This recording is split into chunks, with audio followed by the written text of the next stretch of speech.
There's a pretty one, Ulysses.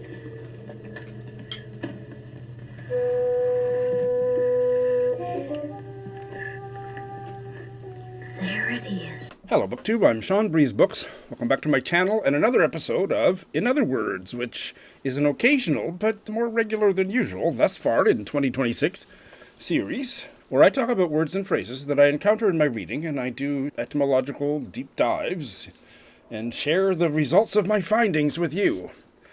I've been doing this for many years with significant breaks in between, sometimes, but I'm back and I'm wanting to get it to become more regular, if I'm not inviting some funny looks from you to phrase it that way. But just before we get to the words I've selected, I think I got 6 here for you. Maybe 3 things. One, that I always forget to mention this, I have a playlist of all the episodes, and I think there's been 75, I don't know how many over the years, but the playlist will be linked in the show notes. Number 2, I am not an expert.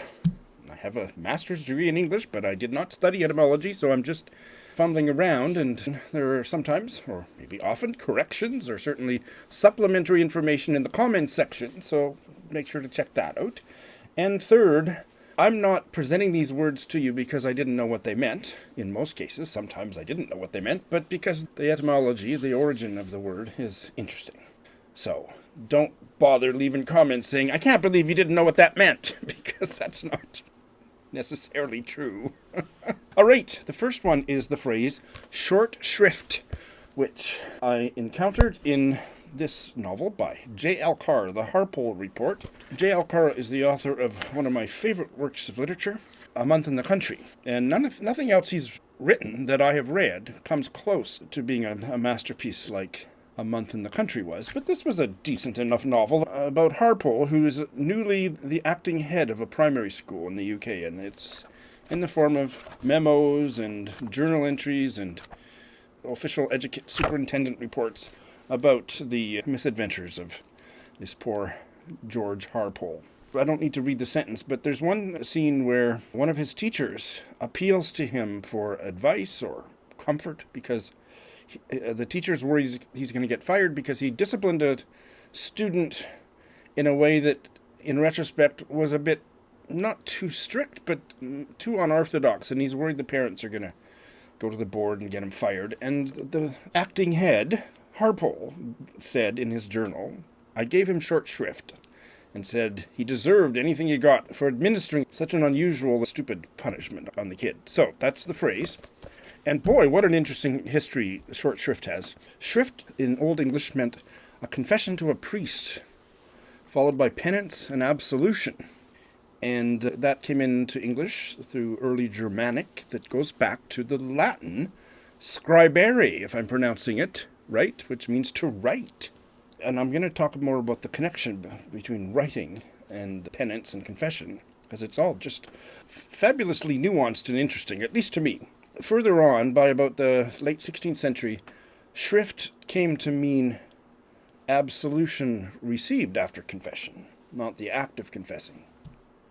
And that's where the phrase short shrift came. Absolution after confession was brief when you were a criminal condemned to death, and the priest or whoever, it must have been a priest, I'm assuming, who gave you the absolution did so very briefly because we had to get on with this and get you strung up, or however they, kneeling down over the chopper, whatever.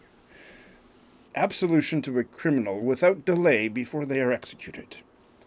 And as I'm sure we're all aware, it now means to give very little or no consideration to something. This principle didn't stop for a minute to console the teacher or reason with him or spend any time with what the teacher was bringing to him so anxiously. He just gave it little to no consideration.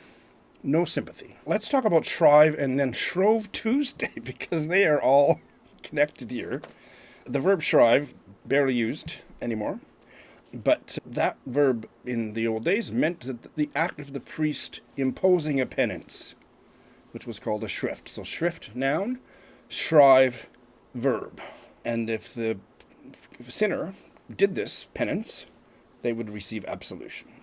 And Shrove Tuesday Shrove comes from shrive. The conjugation was shrive, present tense, shrove, past tense, and shriven, past participle. And so Shrove Tuesday, back in the day, was the day that people were shriven. You had to go confess and be absolved if you did the penance. And it's apparently just before Lent, whatever Lent is. I used to know, but who cares? And you don't ever hear shrive and shrove unless you're researching history or ecclesiastical stuff. All of these words go back to the Proto-Indo-European root scribe, which means to cut or separate, or scratch, to make a mark by cutting. So cutting or incising a mark into a surface. That's how early writing began. Think of inscribing and scribe, or I'm going to talk more specifically about how scribe fits into all this, but it's all part of one big word family. Assigning penance, shriving the sinner. Metaphorically, the priest was inscribing or marking out the sinner's corrective act. Almost like writing it on a report of the sinner's profile, something etched into one's moral record. That's how that metaphoric sense developed from scratching and writing. There's also some nuance in here to do with cutting, is cutting away, carving off the wrongdoing, because you're going to be absolved once you do the penance. So that part is also inherent in these words. So think about the scoring, marking, carving lines of correction or penance. Now, scribe, describe, ascribe, scrivener. I just had a discussion with Barb Howard on the novellas project about Bartleby the Scrivener, a book that doesn't really float my boat, but all of these go back to the same scribe, Proto-Indo-European root. Think about inscription, manuscript, scribble, all of those words. The next word comes from a fabulous novel I read last year. And every time I've talked about it on my channel, almost nobody has commented. So I don't know why this novel hasn't gotten more attention. I'm not mad, I'm just surprised. I know Doris loved this novel, and I think it's one of the best American novels that's been published in recent years. Lucky Boy by Shanthi Sekaran. And it's the story of immigration and motherhood, and very dramatic and just a really compelling read. I have a full interview with Shanthi on my channel, which will be linked in the show notes. But the word that she actually writes about in an etymologically expansive way is mortgage. One of the main characters is Solimar, Solly, and she is a Mexican, undocumented Mexican in California. Her cousin Sylvia has been living in Berkeley for many years, who she's living with temporarily. And Solly says, but they have homes. That's something. Mortgages, Sylvia said. They don't have homes, they have mortgages. Solly grimaced at the word. The syllables themselves stuck in her throat. Mortgage, Sylvia repeated. And don't look so worried. You'll never have one. Mortgage. It was a word that got in its own way. It was a word that held within itself a sense of its own limits, an echo of death. And that was really intriguing, because I'd never thought about the word mort. More, meaning death, was embedded in it, and plus gage. So let's get into it. The word mortgage came into English in the late 14th century, and as we all know, even me now, because I'm a homeowner, it's a conveyance of property on condition as security for a loan or agreement. And if you translate it originally from the French words, it means death pledge. Gage meaning pledge or promise, which we'll get into because that's fascinating. And so it's connected to mort in French, meaning death, and we use the word mortal, immortal in English, and a bunch of others. So the idea of dying is not as ominous as it sounds. It really means that once the debt is paid, the deal is dead. Once you've paid up, end of contract, you're done. Or if you fail to pay, then it's dead, and then the lender has legal right to take other actions to get the money. But the mortgage is effectively canceled once you default on it, is the idea. Those two related ways in which the mortgage can die. You paid it off, or you stopped paying it off. You refused to pay it off. And mort comes through Latin and goes back to the Proto-Indo-European root mare, which means to rub away, to harm, and to die. Here's a bunch of other words we get from that. Amortize, mortgage, anything like mortal, morbid, manticore, mordant, morsel, mortify, mortuary, murder, nightmare, and mare, that meaning of mare that's in the word nightmare, a night goblin or incubus, also goes back to this. Remorse, post-mortem. Let's talk about gage, because that one I didn't have any sense of what it meant, or that it meant a promise or a pledge. But that's what it meant in Old French, going back to German. And they've traced it as far back as an old Germanic word, wadja, and that there is a promise, the notion of a pledge or promise inherent in both of those. But getting back to gage, this is so interesting. Gage meant a deposit as security, something you were willing to stake on a claim, or stake to bind you to an agreement. In the medieval days, the knight would throw down a glove, which was called a gauntlet. He'd throw it on the ground as a physical pledge. And if his opponent, let's say knight number 1 and knight number 2, so knight number 1 challenges number 2 or accuses number 2 of doing something. And when that accusation or challenge is made, knight number 1 throws his glove, tosses it to the ground. The one being accused or challenged, knight number 2, if he picks up that glove, he accepts the challenge or the accusation. Knight number 1 binds himself to the claim, to the accusation, to the challenge. Knight number 2 by picking it up, saying, I accept it. I accept the stakes. And stake, we're going to talk about stake in a little bit here on another word. So throwing down the gauntlet meant throwing down the glove. And the word gage was used to describe that token that binds one to an agreement. A promise made concrete through a visible and risky token. Throwing down the gauntlet, throwing down the glove. Editing Sean here. I just want to insert a couple sentences to clarify that gage and gauntlet, back in the old days of the knights, basically meant the same thing. The difference between a gauntlet and a gage was that a gauntlet was an armored glove, and a gage was just a regular glove. Gauntlet, in that idiomatic phrase, throw down the gauntlet, survives today, and gage is not used in that way anymore. And just a quick word about wage, which is a kissing cousin of gage. They both come from the same Frankish or Proto-Germanic root wadja that I mentioned earlier, meaning pledge or security. Originally, wage meant a pledge or payment given as security, and much later evolved into the meaning of payment for work. Think also about the phrase to wage war. That comes from the same idea of carrying on or pledging oneself to a course of action. Think of wager, which is a type of promise, and in terms of wages as income, that's a promise, that a pledge that your employer makes that they will pay you a certain amount for your labor. Next is an Irish idiom, hurling it from the ditch. And this comes from the Irish novel Gráinne by Gráinne Murphy, who's been on my channel at least twice.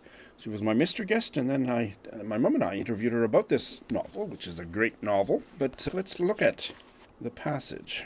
There are two formerly close friends back in high school who now are not estranged as much as they just haven't kept in contact, and they're in an uncomfortable situation because Helen is estranged from her father, who is elderly and in poor health. And her former friend, Anne, has been Helen's dad's caregiver. And so Helen is not really close with her dad. She's not really close anymore with her former bestie. And so then the dad's health takes a turn for the worst. And Annie is resentful about Helen taking over because Annie's been the caregiver. And so she talks about backseat driving, and she talks about hurling it from the ditch. Here it is. Backseat driving, the nurses called it, or hurling from the ditch if they were from certain counties. When an adult child arrived out of nowhere with their demands and their comparisons to other systems. So, hurling from the ditch. I don't know which counties. I hope the Gráinne might leave a comment with more information about this, but it's an Irish expression that means like backseat driving. Criticizing or giving strong opinions from a safe or removed position without actually being involved. It comes from Ireland's national sport, hurling. So, spectators shouting from the sidelines, or the ditch. So, more generally, the idiom means passing judgment or offering opinions without taking any responsibility or any direct action. It is still used predominantly in a sporting context in Ireland, but can be used in other contexts, obviously. And now, on social media, there's a lot of people hurling it from the ditch. You might want to hurl from the ditch on this episode of In Other Words in the comment section below. Go ahead, make my day. The next one is from a wonderful novel I read at the end of last year, The Ecliptic by Benjamin Wood. And the word is replete. A male character's home is described as replete with dimly titled volumes and obscure foreign artifacts. So, replete, of course, means filled with something, completely full of something, filled to satisfaction. And it goes back to an old French verb, replet, meaning filled up, going back to Latin, repletus, which meant the same, going back to a verb repleere, which meant to fill or fill again. So that it's made of re, the prefix re, plus plere, to fill. And plere and these other words go back to the Proto-Indo-European root, pele. Get all kinds of other words that have this sense of being filled. Accomplish, complete, complement, comply, depletion, expletive, implement, manipulation, plebiscite, plethora, oh, I love that word, plus polyamorous, polyp, polysyllabic, supply, surplus. Let's look at, I'm curious about expletive. Okay, the original meaning was not about swearing or exclaiming. It was a word or phrase serving to fill out a sentence or metrical line. I'm not going to do a deep dive on that, but I'm interested to find out more about that, but that's why the idea of completion is there. The next one comes from this wonderful novel by the Saskatoon-based Western Canadian writer, David Carpenter, called The Gold. I just finished it a week or so ago.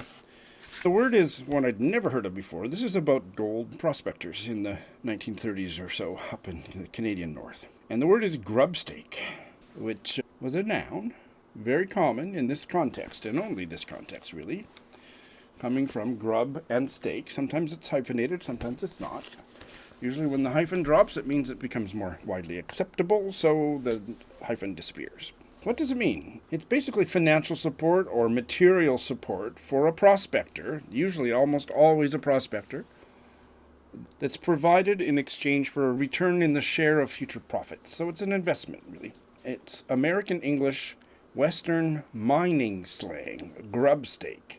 This was obviously used for prospecting up in Canada's north as well. So think of it as supplies or money that's given to a mining prospector. Mining prospector, in return, promises a share of whatever he discovers. The more general meaning, which I think is rare, it's usually only used in mining or prospecting contexts, but it is sometimes used just to talk about material assistance or a loan, like basically an investment for somebody that doesn't have enough money to do what they want to do. So let's look at grub first. Grub is a verb, entered English around the year 1300, and it meant to dig in the ground. Old English, there was gribban, grubbian from West Germanic, and so on. They think, but it's not conclusive.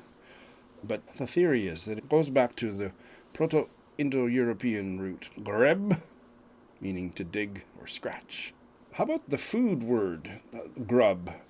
Very casual slang, old-fashioned, for meaning food. The noun, grub, which derived from the verb I just talked about, meant in the early 15th century the larva of an insect. The idea is the insect's digging in the ground.